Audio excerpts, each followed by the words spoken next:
Hello students, today we will study about law of crystallography. Crystallography is the branch of science in which geometry, properties and structure of the crystal are studied. Study of the geometry of the crystal is very important. Crystallography is mainly based on the following laws. First, the law of constancy of interfacial angle, the law of rational index and third is the law of symmetry. है ना? यानी crystal विज्ञान की वो branch है जिसमें crystal की structure, संरचना यानी उसकी ज्यामिति और गुणों का अध्ययन किया जा सकता है। और क्रिस्टलोग्राफी के अंदर हम 3 नियम पढ़ते हैं। पहला है अंतराफलक कोण की स्थिरता का नियम, सेकंड परिमेय घातांक का नियम और थर्ड इज सममितता का नियम यानी द लॉ ऑफ सिमेट्री। सबसे पहले हम देखते हैं अंतराफलक कोण की स्थिरता का नियम यानी law of constituency of interfacial angle. It is known that the angle between two phases of crystal is known as interfacial angle। ये हमने पिछले लेक्चर में आपको बताया था कि क्रिस्टल के दो फलकों के बीच से जो कोण बनता है वो कहलाता है अंतराफलक कोण। ठीक है, क्रिस्टल की ज्यामिति आकृति जो है वो इस बात पर डिपेंड करती है कि क्रिस्टल को किस तरह के वातावरण में बनाया गया है। जैसे सोडियम क्लोराइड के क्रिस्टल जो है, अगर उसको हम न्यूट्रल यानी उदासीन विलयन से घनीय या यूरिया की उपस्थिति में अष्टफलकीय और गौण की उपस्थिति में पेड़ के समान ये बनते हैं, लेकिन प्रत्येक प्रकार के क्रिस्टल के संगत फलकों के बीच कोण का मान समान रहते हैं। यानी क्रिस्टल की संरचना चाहे किसी भी तरह की हो, लेकिन अंतराफलक कोण का जो मान है वो हमेशा कांस्टेंट रहेगा। ये नियम अंतराफलक कोणों की स्थिरता का नियम कहलाता है। यानी इस नियम के अनुसार किसी एक पदार्थ के विभिन्न क्रिस्टलों के संगत फलकों के मध्य कोण या अंतराफलक कोण जो है उसका मान हमेशा स्थिर रहता है। Means this law, according to this law, in different crystals of one and the same substance, the interfacial angle between any two corresponding faces is always the same or constant, no matter in what conditions the crystal are grown or their shapes may appear different। ठीक है, जैसे इसके अंदर ये दिखाया हुआ है कि देखिए अलग अलग शेप है ये, है ना, लेकिन सबके बीच में इंटरफेशियल एंगल जो है वो 120 डिग्री सेंटीग्रेड है। तो शेप चाहे कुछ एक ही क्रिस्टल के अंदर, ठीक है, शेप चाहे कुछ भी हो, लेकिन अंतराफलक कोण जो है उनका मान हमेशा कांस्टेंट रहता है। और ये जो स्टेनो साइंटिस्ट थे उन्होंने बताया था, इसलिए इसे हमें स्टेनो का नियम भी कहते हैं। और जो इंटरफेशियल एंगल जो हम जिस एपरेटस से, जिस उपकरण से नापते हैं उसे हम गोनियोमीटर कहते हैं। क्लियर। सेकंड लॉ है लॉ ऑफ रेशनल इंडेक्स यानी परिमेय घातांक का नियम। इस नियम के अनुसार क्या है कि एक क्रिस्टल के विभिन्न फलकों द्वारा क्रिस्टलोग्राफिक अक्ष पर बनाए गए अंतःखंड या तो अनंत होते हैं यानी इनफाइनिट होते हैं, या उनके छोटे परिमेय गुणज रेशनल मल्टीपल होते हैं। ये नियम जो है वो परिमेय घातांक का नियम कहलाता है। Means the intercepts cut by different faces of a crystal on the crystallographic axis are either infinite or equal to or in the rational multiples of the intercepts cut by a unit face. This law is known as law of rational index. This law helps in determine the arrangement of the atoms or molecules in a crystal.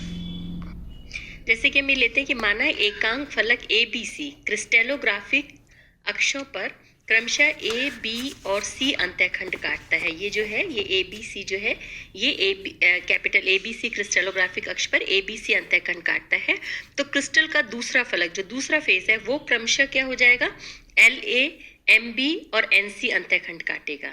यहाँ पर L, M और N जो है वो अनंत सहित या तो पूर्णांक होंगे या पूर्णांकों की भिन्न होगी। ठीक है, माना कि एक अन्य फलक DEC, जैसे हम दूसरा फलक लेते हैं DEC है, जो क्रिस्टलोग्राफिक अक्षों को इस प्रकार काटता है कि OD, ठीक है, डायग्राम में देख रहे हो आप, OD बराबर 2OA, है ना, ये किसके बराबर हो गया 2 स्मॉल a, और OE बराबर 2OB यानी ये बराबर 2 स्मॉल b, और OC बराबर OC is equal to C। ठीक है, तो डायग्राम से ये क्लियर हो रहा है कि फलक DEC द्वारा काटे गए अंतःखंड जो है वो क्रमशः 2A, 2B, C है, जो कि ABC के पूर्ण गुणज है। अब यदि कोई फलक किसी अक्ष के समानांतर होता है तो ये माना जाता है कि फलक उस अक्ष को अनंत पर, है ना, इनफाइनाइट पर काटता है। अतः अनंत का चिन्ह उस अक्ष के अक्षर से पहले लिख देते हैं। जैसे सपोज एक फलक y और z अक्षों को एकांक की तुलना में क्रमशः 1 तथा 2 एकांक लंबाई पर काटता है, ठीक है, और x अक्ष के, और ये x अक्ष के समानांतर है, तो इस फलक के जो वाइस पैरामीटर है वो क्या हो जाएगा, infinite a ratio b ratio 2c होंगे, ठीक है। ये इस तरह से किसी क्रिस्टल की ज्यामिति का अध्ययन करने के लिए उसके विभिन्न फलकों की दिक् में स्थिति उसके द्वारा क्रिस्टेलोग्राफिक अक्षों पर काटे गए अंतःखंडों के रूप में की जाती है। इन फलकों को प्रतीक प्रणाली के रूप में लिखा जाता है, ठीक है। अब इसमें हम देखेंगे, यानी कि जैसे इसके अंदर से ये हमने देखा कि if a unit face ABC is intercepting the crystallographic axis at A, B and C respectively, है ना, ये फिगर से पता, then the other face of this unit cell will intercept at LA, MB and NC respectively, where L, M and N are either infinite, whole और fractional intercepts या integers.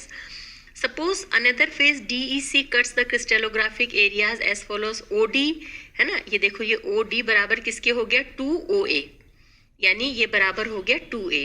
OE बराबर किसके हो गया, 2OB, यानी 2B के बराबर। OC बराबर OC यानी C के बराबर हो गया। As it is clear from the diagram that the intercepts made by DEC are 2A, 2B and C respectively on X, Y and Z axis are integral multiples of A, B and C, है ना। अब हम देखते हैं क्रिस्टेलोग्राफिक axis क्या होती है, क्रिस्टेलोग्राफिक अक्ष क्या है। किसी भी क्रिस्टल की ज्यामिति को व्यक्त करने के लिए 3 एक्सिस की आवश्यकता होती है, 3 अक्षों की आवश्यकता होती है। ये तीनों अक्ष क्रिस्टल के सममितीय अक्षों में से हम अपने आप उससे चुन लेते हैं, लेकिन इन अक्षों तथा क्रिस्टल के लाक्षणिक गुणों में संबंध होना जरूरी है। ये अक्ष क्रिस्टेलोग्राफिक अक्ष कहलाते हैं। जैसे इस डायग्राम में दिखा रखा है OX, OY और OZ क्रिस्टेलोग्राफिक अक्ष है और O जो है वो मूल बिंदु है। तो अक्ष OA और OZ के बीच जो कोण होगा वो कहलाएगा अल्फा, ठीक है। OZ और OX के बीच का जो कोण है वो बीटा, और OX और OY के बीच का जो कोण है वो गामा कहलाता है। किसी भी क्रिस्टल के फलक की स्थिति उस फलक द्वारा क्रिस्टेलोग्राफिक अक्षों पर बनाए गए अंतःखंडों के रूप में व्यक्त की जाती है ना। तो ये हो गया आपके इनके बीच में कि इस फिगर से कि OX, OY and OZ are the crystallographic axis and O is the origin. The angle between OY and OZ axis is known as alpha, between OZ and OX axis is beta, and between OX and OY axis is known as gamma. अब हम देखते हैं crystal के फलक और उनके प्रतीक या crystal प्रतीक प्रणाली, यानी planes of a crystal and their designation और क्रिस्टेलोग्राफिक डेजिग्नेशन। किसी भी क्रिस्टल के फलक और क्रिस्टलीय अक्षों में संबंध बताने की जो प्रणाली है उसको क्रिस्टलीय प्रतीक प्रणाली, क्रिस्टेलोग्राफिक डेजिग्नेशन कहते हैं। अब प्रतीक लिखने की मिलर, वाइस, लेवी और गोल्ड स्मिथ द्वारा काम में ली गई कई प्रणाली है, लेकिन जो इम्पोर्टेंट 2 हैं, वाइस पैरामीटर और मिलर पैरामीटर, तो हम ये 2 ही पढ़ेंगे। इसमें से वाइस की पैरामीट्रिक पद्धति सबसे पहले हम देखते हैं क्या है कि किसी भी फलक के पैरामीटर का अर्थ मूल बिंदु से उन दूरियों का अनुपात है जो कि फलक क्रिस्टेलोग्राफिक अक्षों पर काटता है, यानी फलक द्वारा केंद्र से क्रिस्टलीय अक्षों पर प्रतिच्छेदित दूरियों के अनुपात को क्रिस्टल फलक के वाइस पैरामीटर कहते हैं। वाइस की पैरामीटर पद्धति में क्रिस्टल में एक फलक चुनते हैं हम सबसे पहले, जिसके क्रिस्टेलोग्राफिक अक्ष पर काटे गए अंतःखंडों को एकांक लंबाई का माना जाता है, ठीक है। अब ये जो फेज हमने लिया है, इस चयनित फलक को हम क्या कहते हैं, यूनिट फेज कहते हैं, यानी एकांक फलक कहते हैं। जैसे इस डायग्राम में दिखाया हुआ है ABC एक एकांक फलक है, ठीक है, हमने इसको चुन लिया, जिसके XYZ क्रिस्टलीय अक्ष पर क्रमशः अंतःखंड OA, OB और OC है, और जो मूल बिंदु है वो O है, और O से दूरी जो है वो A, B और C जो है वो स्वेच्छा से मापी गई है। इनके वास्तविक मान मूल बिंदु O की स्थिति पर निर्भर करेंगे, ठीक है, जो इनकी वैल्यू है। इस फलक ABC के अंतःखंड OA, OB और OC के अनुपात के वाइस पैरामीटर क्या हो जाएगा, A:B:C, ठीक है। सामान्यतः इस अनुपात में B का मान जो है वो 1 लिखा जाता है। B मतलब जो बीच वाला मान है। जैसे अतः ABC को किस प्रकार से लिखा जाएगा, A/B:1/C/B, ठीक है। एकांक फलक के अंतःखंडों का ये जो अनुपात है उन्हें हम एक्सियल रेशियो या अक्षानुपात कहते हैं। जैसे पोटेशियम सल्फेट क्रिस्टल के फलकों का जो अक्षानुपात है, एक्सियल रेशियो है, वो A:B:C की वैल्यू किसके बराबर है, 0.5727:1:0.7418 है। क्लियर। ये होता है वाइस पैरामीटर, यानी the ratio of the intercept cut by the face of a crystal on the crystallographic axis at a distance from the origin is known as Weiss parameters. Clear? Taking standard Weiss parameters A:B:C for the unit face ABC, Weiss parameters of face DEF can be, diagram में देखो क्या हो जाएगा, 2A:2B:1/2C. Clear? If a phase is parallel to any axis, it is considered that it will intercept somewhere in infinity. And for depiction, infinity is written before the letter A, B or C for the respective axis. जैसे a phase intercept at 1 and 2 unit length at y and z axis respectively and is parallel to x axis, then the Weiss parameters of that phase can be written as infinity A:B:2C.